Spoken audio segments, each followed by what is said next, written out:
I admit I'm kind of disappointed. I did not say that it was Cole from the future because I actually had that idea a little bit earlier, or well, earlier during this playthrough, and I didn't say it out loud because it sounded kind of ludicrous. But that's just my thing, you know, saying ludicrous things. But why didn't I say that? Dang it, man. Dang it. All right. Infamous 1 has been conquered. Let me bust out my notes here. So I don't think I'm actually gonna talk too much about this game. I spent a really long time this morning writing down a lot of things about this game. Um, and I, I'm not sure if it's just necessary to go through all of it to kind of drive the point through. But and like originally I wasn't going to say that much, and it's just kind of I don't know. But here, I'll get this out of the way. I wasn't that much of a fan of this game, surprisingly enough. Um, there's some issues that come along with what this game is doing and what it's kind of built on. I This game feels very tech demo-y, and so when like Angel is saying a lot of comments about how like the second game vastly improves on it, I can actually see that because in a lot of ways, like Assassin's Creed 1 is very tech demo-y, and Assassin's Creed 2 just kind of like improves on everything. And so I kind of feel like Infamous 2 is going to do the same thing here, which is why I get tech demo vibes. But for the most part, I just think that the basic gameplay, there were some fundamental issues, and I'll just mention, I guess, a couple of them without going into like this vast detail that I went into here. And also keep in mind that I'm giving this game a lot more slack than I would any other game. Well, not any other game, but like for example, I recognize that this is it. I'm seeing this game as a tech demo-y kind of game, and so that to me gives the game a lot more slack because you know they get the game the ground running, it's successful, it works, and so then they can do what they want to do on the second game. Music is so loud, it just keeps going up. With that being said, I think the fundamentals of the lightning powers is actually kind of where it goes wrong for me. Because you have the lightning powers and you have the lightning meter, and the lightning powers are cool, and there's some classic and fresh ideas for what lightning can and should do, such as like bio leech, and you get to see like these memories of people and like these electric echoes of people, and you can glide, there's explosives, you can call down lightning on people. You can a shield of lightning, like it's cool. Some really cool stuff. Because of me, Empire City is a wasteland. I've taken this place down notch by notch, and it's never getting up again. Kessler thought he was preparing me to face some beast, that I'd be using my powers for the greater good. What an idiot. These powers are only good for one thing: letting me take what I want, when I want. In a place with no law, the strong take what they want, and the weak are their slaves, their playthings. And no one is stronger than me.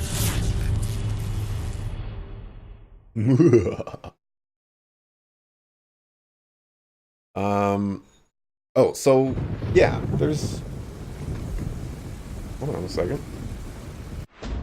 Congratulations, you beat Infamous, free roam, collect blast shards, completing the outstanding missions, trophies, side quests, powers, and yada yada. Okay, so there's a lot of really cool stuff that I said, like BioLeech and all this stuff. You can shock water, do AOE damage. That's really cool stuff. Um, the issue here is that the way that lightning is doing damage isn't very varied. Um, there's it's it basically boils down to you can shock single targets, sometimes AOE with the arc thing, and then explosive lightning or explosive electricity. And that's I mean, yeah, I'm kind of condensing things there, but it's basically those two things, like single target electricity, AOE, explosives. And at least when it comes to electricity and lightning and all this other stuff, I think they could have done more interesting things, such as the calling down the gigantic lightning bolt that goes across the whole screen. I mean, that's an amazing ability and very fitting to be the last one. But when I'm just thinking of what this game could be, if every one of your abilities was as strong and as powerful and as uh, great to use as that one, then I think that expands the gameplay a lot more than it could be. I was hoping one boy Slice would be right there and I could just like kill him or something. But let's see. Also, on top of that, on top of the lightning powers just kind of being single target or explosive, um, they also don't really change the way that you play. The set style basically for this game is you're gonna do damage to things in front of you, but there's nothing to vary how you do damage. You can't like mind control people, or you can't pick up enemy weapons or something like that. You can't, I don't know, loop electricity uh around buildings or in a sphere around you. Just different ways to deal out damage in different situations to change how your play style goes. Um, and then on top of that, aside from gliding, there's really no abilities that um, alter the way that you approach enemies, except for the shield thing. I wrote this before I had the shield, and the shield is really nice, kind of small. It's kind of not intuitive to use when you want to glide, but it's nice, and I like it. Um, but for the most part, my I like the lightning powers. You know, like I said, it's a I'm treating this as like the tech demo of the game, so it's a good base to start. I think where everything collapses for me is the lightning meter, or the charge meter, whatever it is, the thing that tells you basically how much you can use these abilities before you need to recharge. That needs more tweaks for me. And I say that because when you think about using lightning and electricity and things like that, you would think, oh man, like this is going to be a fast paced game. But the lightning meter changes up your play style based off of how you're using it and how much juice your electric powers are using. And then it all kind of collapses onto where can you recharge, how much can you recharge, and once you're done using all that up, can you recharge somewhere else? On top of that, your HP is regenerated by recharging. So sometimes you're using recharging to gain HP and not the meter back. And um, it it doesn't it those two systems kind of butt heads for me. And there's been many occasions where I've died because I can't find a place to recharge that's readily available, because there's enemies all over the place doing all kinds of crazy stuff to me. Um, and so for the most part, I guess I would say that recharge, like maybe just the way that the recharging is where like the pinnacle of where the problems are, and then it goes to the meter, and then it goes to just the variety of how the powers are. Maybe if you change the way recharging works, maybe you improve upon the gameplay significantly. Like alternatives being cooldowns, or maybe you auto recharge your electric powers um, over time. Or maybe you get some like consumable recharge packs that you can carry with you, and like when you're in a pinch, you can use them and you're fully recharged. Um, or alternatively, you can increase the meter like this game does, but also decrease the the amount that the power is used. Like find upgrades that decrease how much charge or whatever, how much meter is used when you use an ability. And I think for that specific point, you would need to increase the meter and also decrease how much is used, because the recharge points, they only give you a certain amount. So if your meter is 50 and the recharge meter restores 25, if you get 10 for every single upgrade, eventually those recharges are not going to be as valuable unless they scale. I don't know if they scale in this game. I don't know. But I'm assuming they don't. Some other miscellaneous things. The movement's not very clean in this game. Uh, Understandable. Um, it can be sticky sometimes. It can be loose sometimes. Sometimes you're just jumping in directions you don't want to jump in. Sometimes you're uh, climbing on ledges that you don't want to climb on. It's kind of the nature of these kind of I can climb on anything games, I guess. Assassin's Creed has the same issue. Let me see. Cover controls aren't very consistent. Yeah, there are some times where I can like reach my hand over and start shooting people, and other times where I gotta like jump out of cover and start shooting people. I'm not really a big fan of the cover mechanics in this one. Um, Enemy variety is surprisingly good. There's there's a lot of enemies in this game, and they're all fairly different. Like the shotgun guys are incredibly irritating because they just get up close and they just keep knocking you down. They got guys with grenade launchers. They got guys with assault rifles. They can shoot from far away. They got these drones that are shooting grenades and everything like that. They got RPG guys. They got these guys that shoot like these uh, homing rock things at you. There's a lot of enemies in this game, and that's really really nice. That actually keeps combat more fresh and more exciting and more difficult. But I like how many enemy types there are. Into the combat, I'm not going to get too much into this, but I found it kind of obnoxious for a lot of the reasons that I've already stated, such as recharging is kind of obnoxious.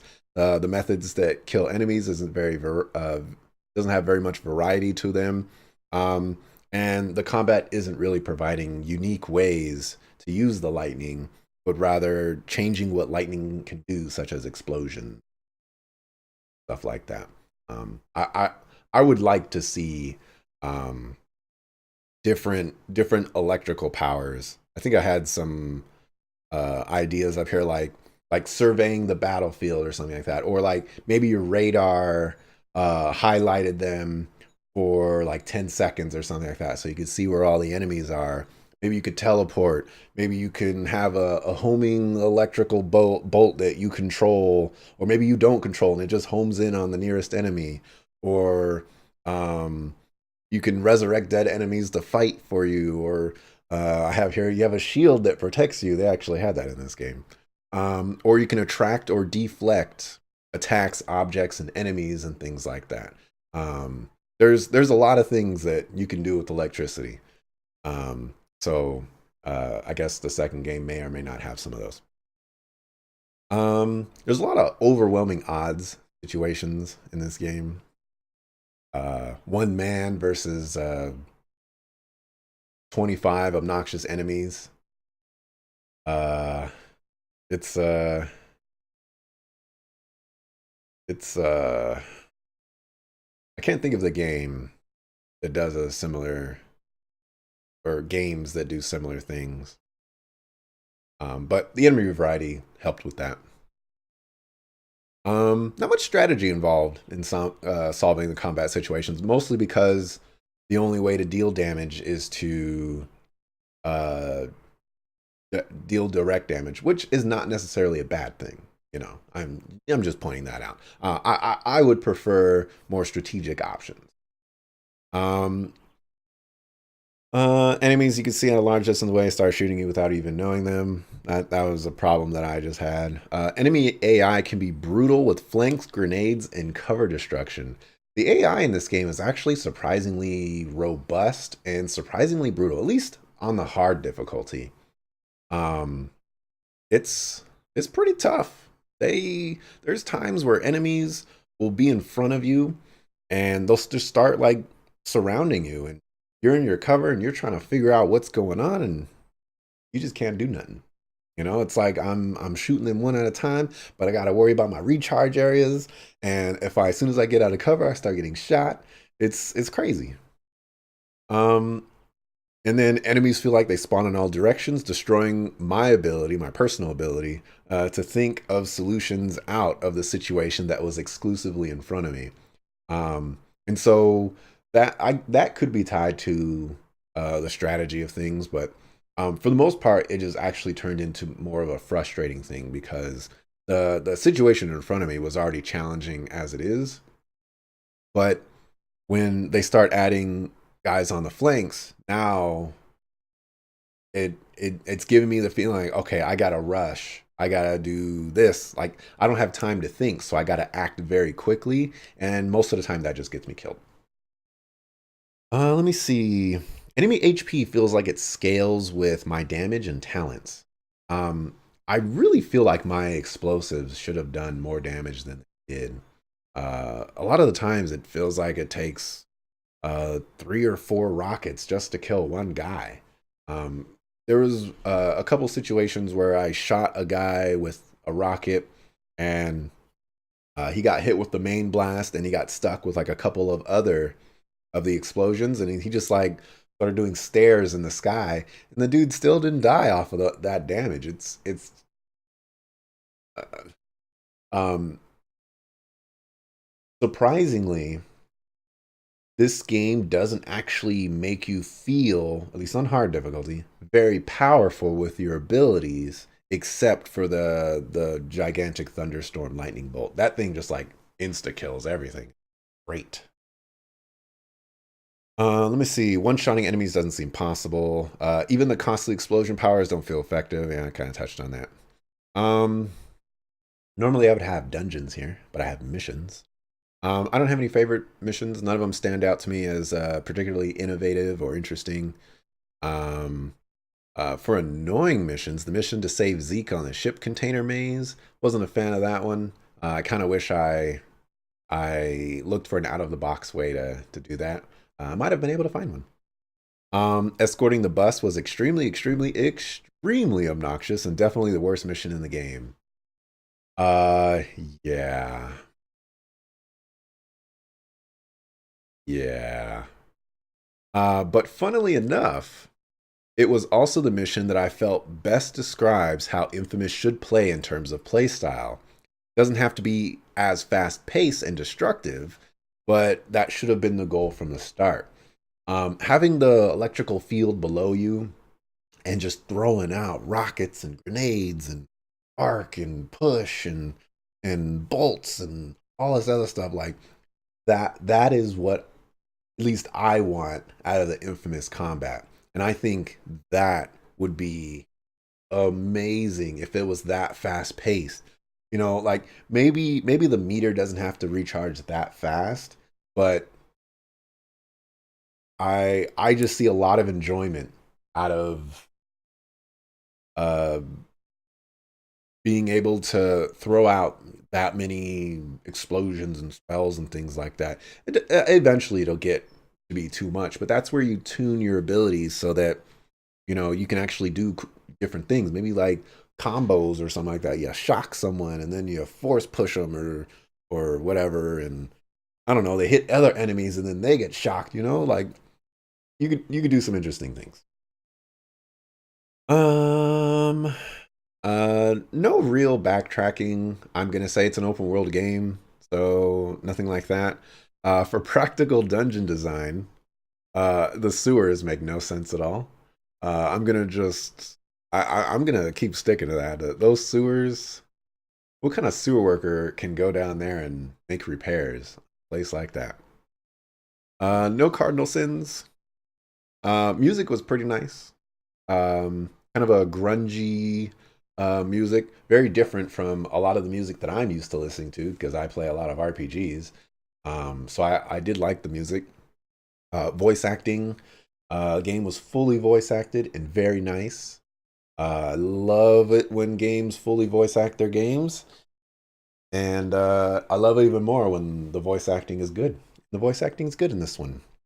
For graphics, the comic book sequences are super, super cool. Like, they are amazing. I like them a lot.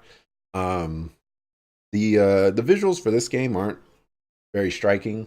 They're pretty lackluster by today's standards, but I'm not really judging that on that. I'm pretty sure this was looked pretty nice way back in the day. Um, replay value, I don't think this game has any replay value whatsoever. You don't have to replay the game to get all the charms. Yeah. And then I've mentioned this a couple of times. There's so many cop cars and so little cops. I don't know. And so to wrap it up for all of this, if the developer is watching, I think this game is a good foundation to hopefully build and implement better philosophies and gameplay variety. Um, I think this foundation sets the stage for more styles of how to play, different approaches to powers and dealing damage, and less enemy mobs and more carefully placed enemies and missions.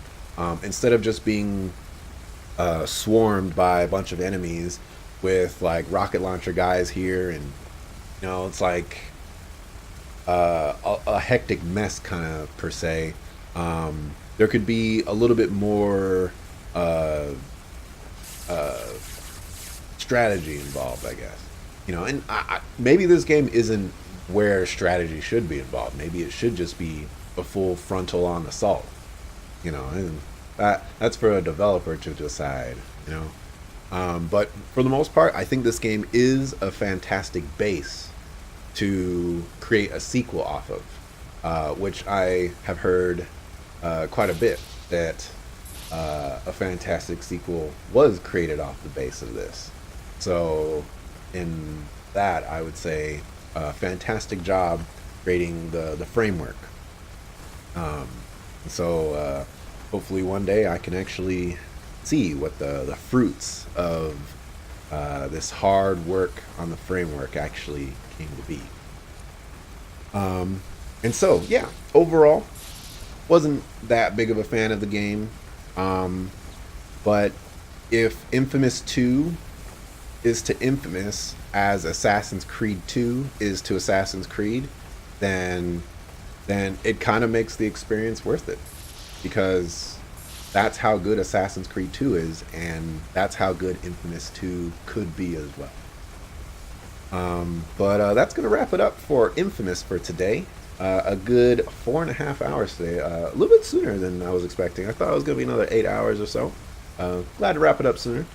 I get to, eat and all that other good stuff. But yeah, thanks for watching. Appreciate it. And that's the end of my thoughts. Yeah. Yeah.